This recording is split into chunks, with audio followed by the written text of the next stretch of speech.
c'est pour vous.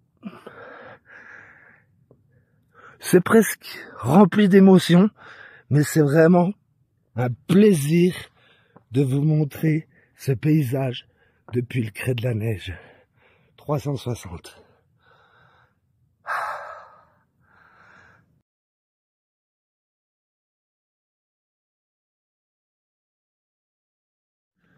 Coucou à tous et bienvenue aujourd'hui à l'Elex, 895 mètres.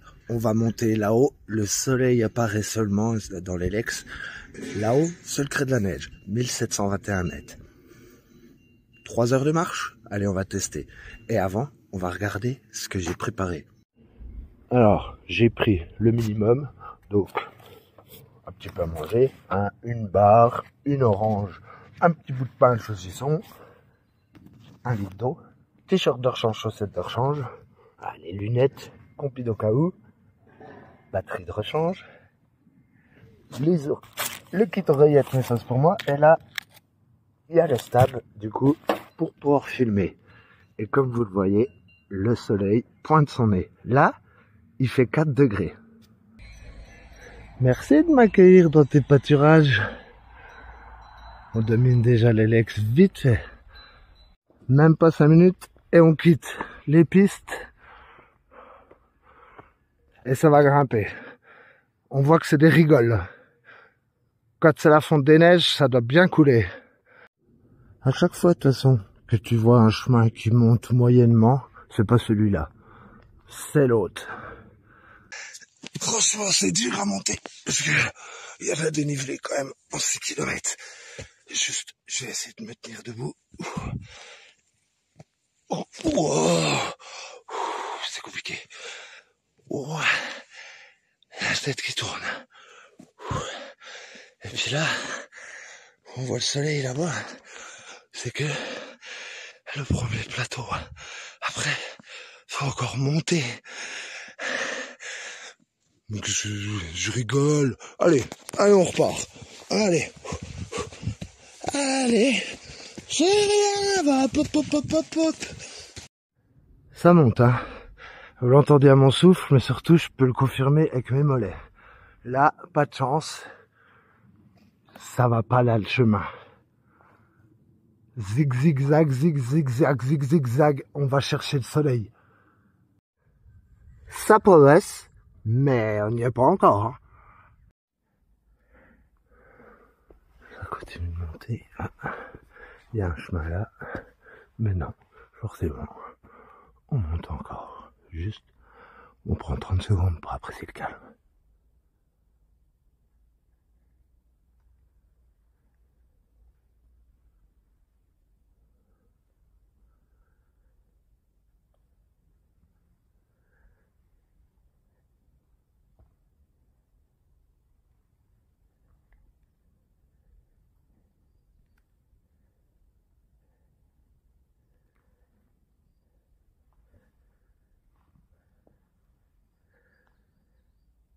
C'est trop bien.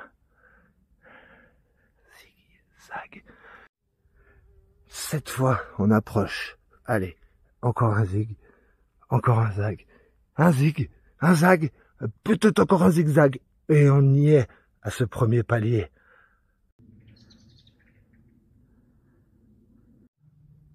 Et voilà le début des pâtures.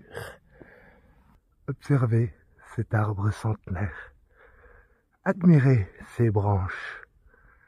Cela fait des centaines d'années qu'elles poussent côte à côte, bravant les intempéries, le vent, la neige, et parfois même la foudre. Admirez ces racines. Et cette première récompense, la vue sur les montagnes du Jura, sur la vallée de la Valserine, et l'autre versant qu'on vous montrera tout à l'heure. Mais là, c'est la partie du GR qui rejoint Colombidgex, Grand Montrond, Petit Montrond, et au niveau de la forêt, juste derrière la forêt, le col de la Faucille, et derrière la Dole, et ainsi de suite, jusqu'au Mont d'Or. Mais après cette première récompense, on entend les cloches du troupeau, mais on comprend que c'est que le premier palier. Va falloir encore monter là-haut dans la forêt, puis au sommet. T'as une sacrée belle cloche, dis-moi. Mais elle est belle ta cloche. Tu l'as fait sonner? Yeah. Allez, bon appétit. Dernier endroit pour vous ravitailler, si vous n'avez pas pris d'eau.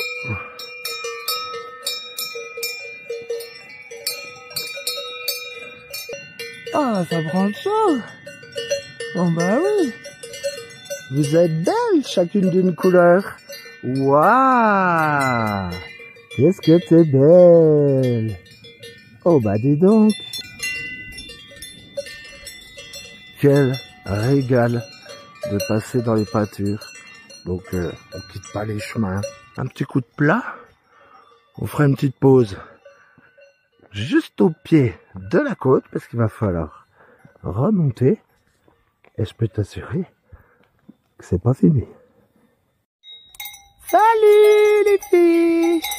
Oh là là! Qu'est-ce que vous êtes encore belles! Et puis vous avez de sacrées belles cloches.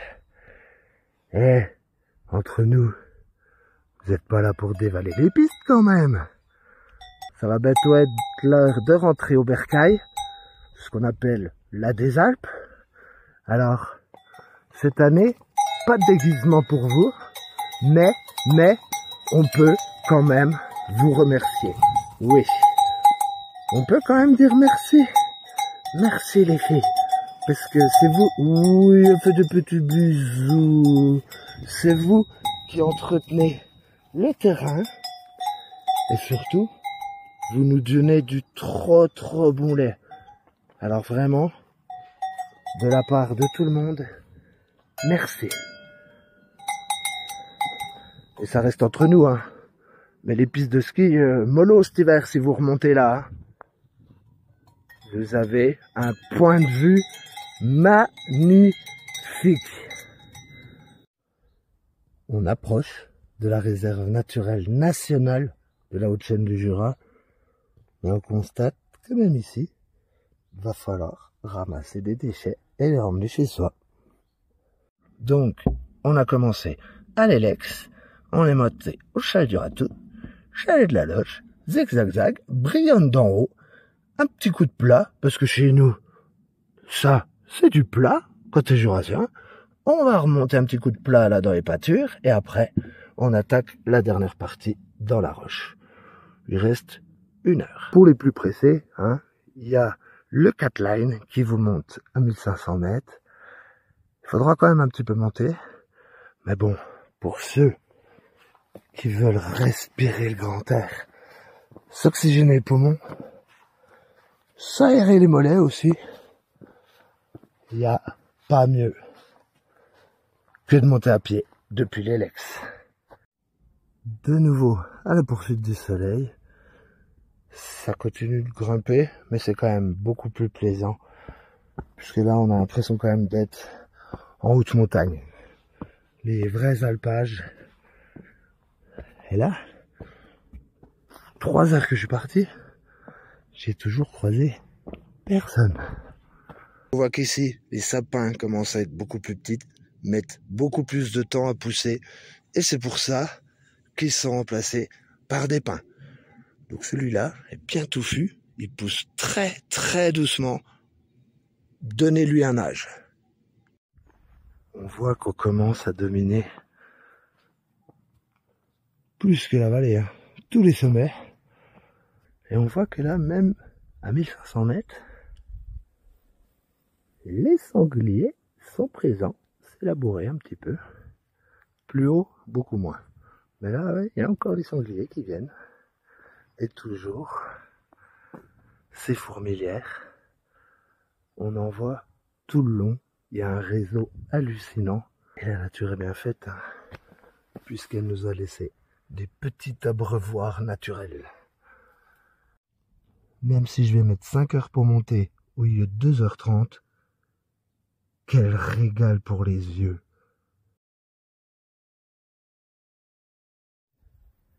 Première vraie récompense, premier vrai belvédère, magnifique. Donc on voit l'Elex, hein, dans le trou là-bas. Là-bas, vous avez le Colombie Jakes, les Montrons, derrière la forêt. Ça redescend, c'est le col de la Fossée, ça remonte, c'est la Croix de Turet, c'est la Vatay, c'est la Dole, on continue, c'est le Mont d'Or, on continue, c'est l'Alsace. Enfin, vous voyez quoi. Comme on le disait, hein, pour les plus pressés ou ceux qui peuvent vraiment pas randonner longtemps, le Catline arrive ici. Voilà, hein, ça vous épargne quand même pas mal. Séparé par la vallée de la Valserine, qui saura me dire quel est ce sommet? Et nous voilà enfin arrivés, pardon, je recommence. Et nous voilà enfin arrivés dans la réserve naturelle de la Haute-Chaîne du Jura. Ici, pas de camping, pas de chien, même tenu en laisse, pas de moteur, on ramasse rien, ni des fleurs, ni des pierres, on jette rien, on ramasse tout, on redescend tout. Je parle doucement, même si c'est pas non plus ça, c'est un détail, mais je parle doucement puisqu'on est rentré justement dans ce parc naturel national, hein. Et ce que vous voyez là-bas en face, c'est la zone de quiétude, entre autres à cause du grand tétra. Quand je dis à cause, c'est parce que il y a le grand tétra, donc on évite de faire du bruit, on ne va pas n'importe où, on ne quitte pas les sentiers qui sont balisés et on respecte la nature parce qu'elle a vraiment beaucoup à nous offrir, donc autant lui rendre merci d'avance. Tu sais, quand tu arrives en haut et que tu as un panneau comme ça, soit tu as encore un sommet derrière et là t'es pas au bout de tes peines, soit c'est gagné. C'est cadeau, c'est quand tu arrives en haut, c'est là que tu oublies toute la fatigue et que tu apprécies vraiment d'être monté là pour le paysage. Cadeau, c'est la chaîne des Alpes, là-bas les Alpes bernoises, le Mont Blanc qui est dans son nuage. On voit vraiment toute la chaîne. Donc forcément au bout du lac, c'est Genève, mais vous voyez hein, toute cette vallée du coup qui est entre nous en bas et entre les Alpes, c'est ce qu'on appelait autrefois le glacier du Rhône, à ne pas confondre avec la vallée du Rhône qui est du coup forcément beaucoup plus au sud. Mais ce glacier du Rhône, il faut quand même que vous compreniez qu'à une époque, il y avait plus de 1000 mètres de glace. On vous a déjà fait un sujet sur la pierre d'Équerre, qui est là-bas, à Ivoire, dans le village médiéval d'Ivoire, qui a, millénaire après millénaire, glissé sur le glacier qui fondait, et elle vient du Valais suisse, c'est-à-dire à droite. Ici, à une époque, il y avait 1000 mètres de glace. C'est un régal pour les yeux de regarder le Mont Blanc et toute la chaîne des Alpes. Mais là, d'ici, on voit très bien le premier, le Grand Cray, Colombie Jakes. Regardez là-bas, on voit la boule, c'est la Dole. Et le sommet, tout là-bas, c'est le Mont d'Or. Le GR9 fait comme ça. Bon, par contre, ça fait aussi comme ça. Et nous, on y est presque. Le crêt de la neige est ici. Et on finira après sur le reculé. Même au sommet de la chaîne, on voit qu'il y a des trouées en plein milieu. Donc là, c'est facile à comprendre. L'érosion, la pluie, la neige. C'est le principe du karst. les roches friables subissent l'érosion beaucoup plus facile que les roches dures. Et ça donne ces trouées en plein sommet sur l'arête de la chaîne montagneuse du Jura. Là, on la voit très bien, cette érosion au fil du temps. Et des intempéries, bien sûr. Comme ici, ce qui nous empêche d'accéder là-bas au garde-manger des chamois. Là, on voit bien l'érosion aussi.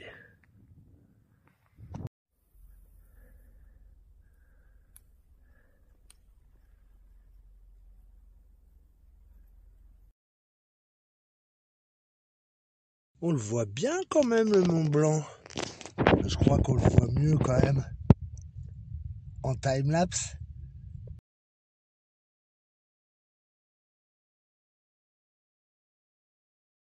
Et ouais, ce matin, on était là en bas. Et ce soir, on sera de nouveau là en bas. La vue sur la France est quand même magnifique, très dégagée. On voit très loin. Et ouais, on voit le Mont Poupet là-bas. Tu sais, tu pars à 900 mètres, t'arrives à 1720, ça fait 820. Mais non, parce qu'en fait, à chaque fois, il faut monter et descendre, monter et descendre. Et ouais, ça fait un petit peu plus de dénivelé quand même. Et là, on est dans ces trouées avec la fameuse grotte. On va voir. Yeah! Il y a le soleil qui l'éclaire.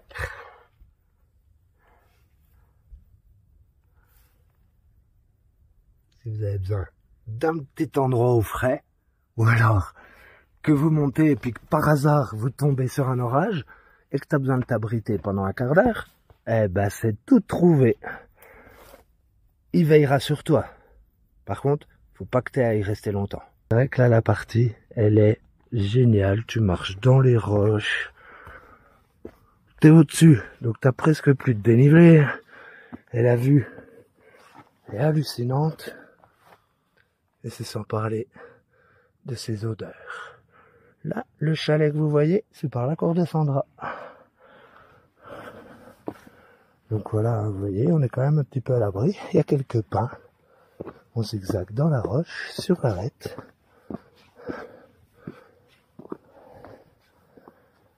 Ah, quel bonheur! Et nous voilà arrivés à ce fameux crêt de la neige. Mon némésis jurassien à moi.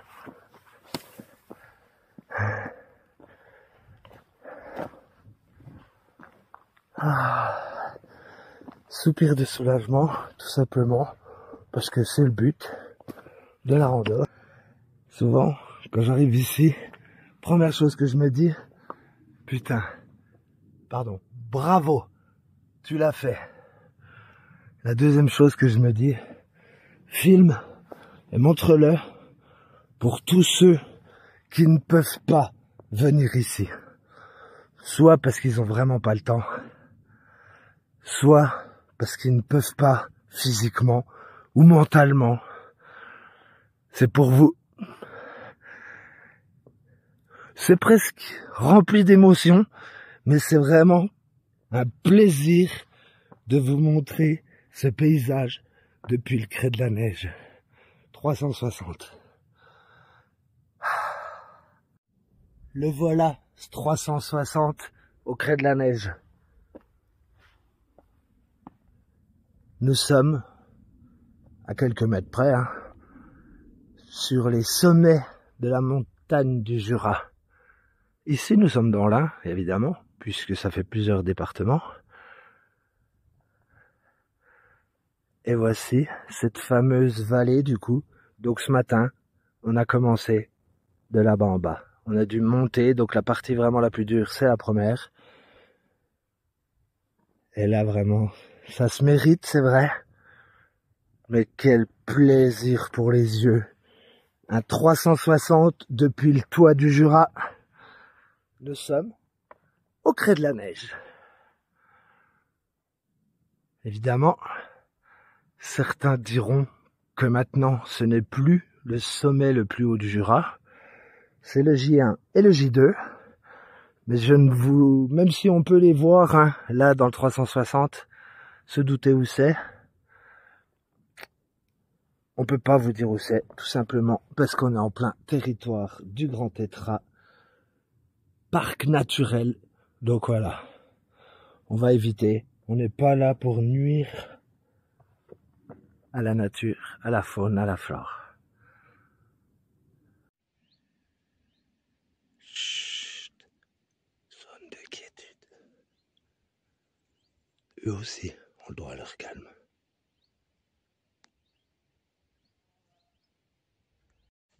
On progresse. Par contre, je veux bien faire des kills, à déniveler, mais à un moment, 32 contours, ça va peut-être faire beaucoup pour rentrer à l'Elex. Hein. Oh. Qu'est-ce que c'est long. Oula.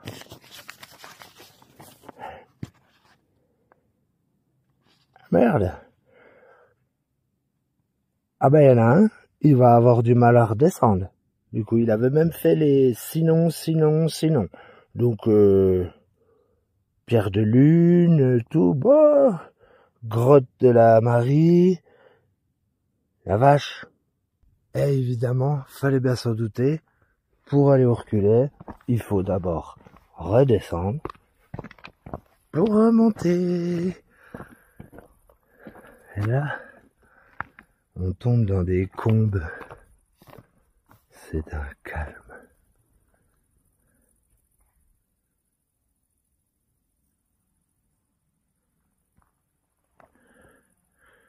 Il n'y a plus grand monde, mais on voit qu'il y a 2 personnes qui sont reculées. Allez, j'y reste 1 kilomètre. On y est presque. Et dites-vous que moi, je suis toujours moins chargé que ces militaires. Et puis, faut pas se mentir.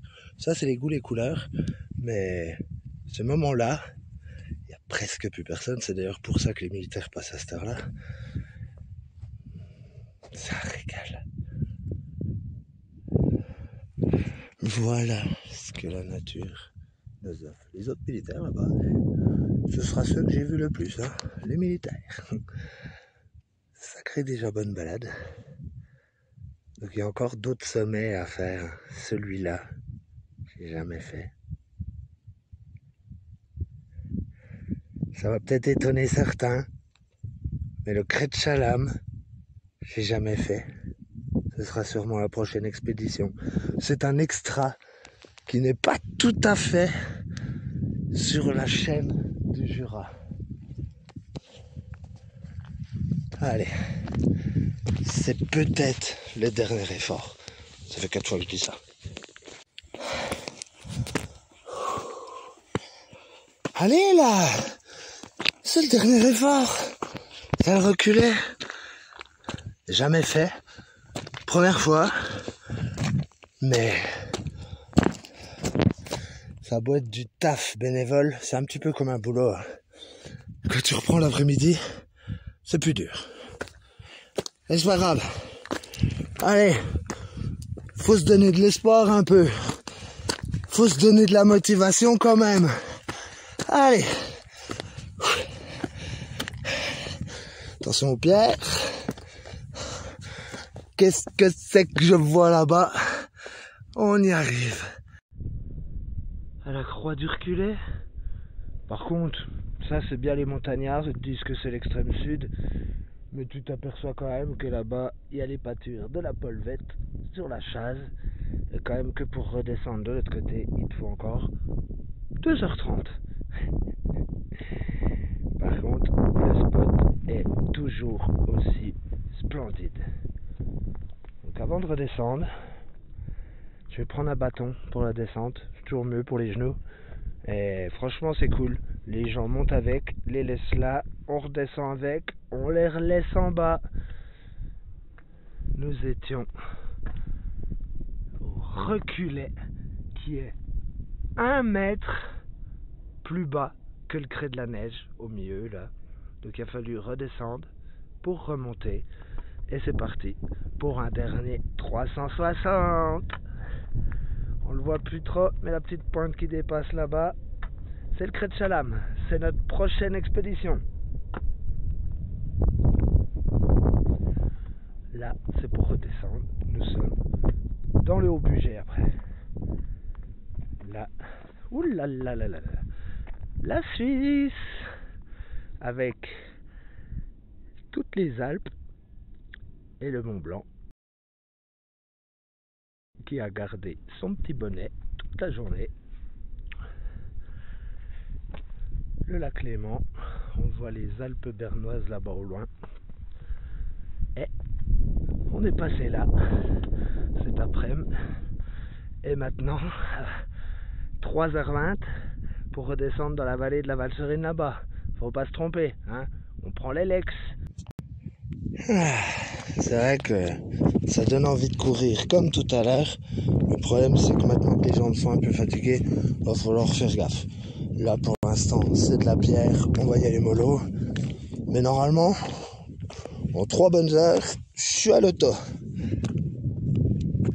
Est-ce que c'est pas beau? J'ai du mal à décrocher, mais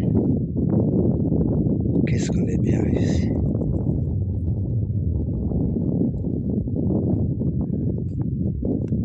Et évidemment, comme nous sommes jurassiens, nous allons finir par la tradition, le petit footing. Alors évidemment, il faut quand même retenir les genoux, c'est pour ça que ça fait souvent un peu mal aux jambes. On fait attention à ne pas marcher sur les pierres, pas se tordre la cheville. Et c'est parti.